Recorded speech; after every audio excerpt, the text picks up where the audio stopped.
सबरी का जन्म एक गरीब आदिवासी परिवार में हुआ था। उसे अछूत माना जाता था। सबरी के माँ बाप ने उनका विवाह ऐसे व्यक्ति से तय किया जो शराब के नशे में चूर रहता था। मांस मदिरा के अलावा उसे कुछ नजर नहीं आता था। सबरी ने जब रिश्ता तोड़ने की बात कही तो घर वालों ने मना कर दिया, मगर वह अपनी जिंदगी बर्बाद होते हुए नहीं देखना चाहती थी।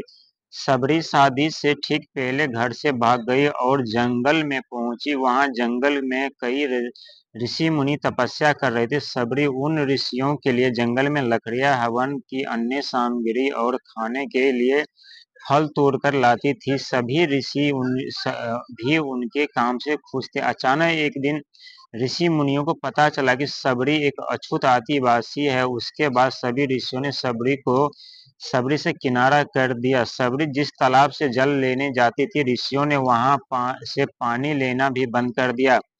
आखिर में सिर्फ ऋषि मतंग ने ही उन्हें अपनाया और शिक्षा दी। उन्होंने सबरी को अपनी बेटी की तरह रखा। जब वे बूढ़े हो चले तो उन्होंने सबरी को पास बुलाया और कहा, एक दिन भगवान राम तेरी कुटिया में आएंगे और खुद तुम्हें इस संसार से मुक्त कराएंगे। ये कहकर ऋषि मतंग चल बसे। इसके बाद सबरी अकेली अपनी कुटिया में रहने लगे। वह रोजाना बाग से फूल और बेर तोड़कर लाती, फूलों से कुटिया को सजाती और राम का इंतजार करती। वह बेर को चखकर देखती कि वे मीठे हैं या नहीं। ये सिलसिला कई सालों तक चलता रहा।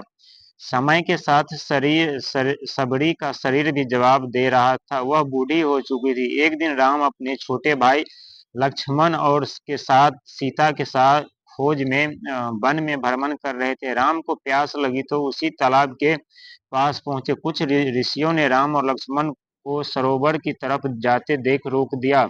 ऋषियों ने कहा, एक अछूत नारी इस तालाब से पानी लेती है, वहां का जल अछूत हो चुका है। इसके बाद राम ने उन ऋषियों को डांटा। उन्होंने कहा, नारी इंसान को जन्म देती है तो वो अछूत कैसी हो सकती है? इस ब्रह्मांड की कोई नारी अछूत नहीं हो सकती।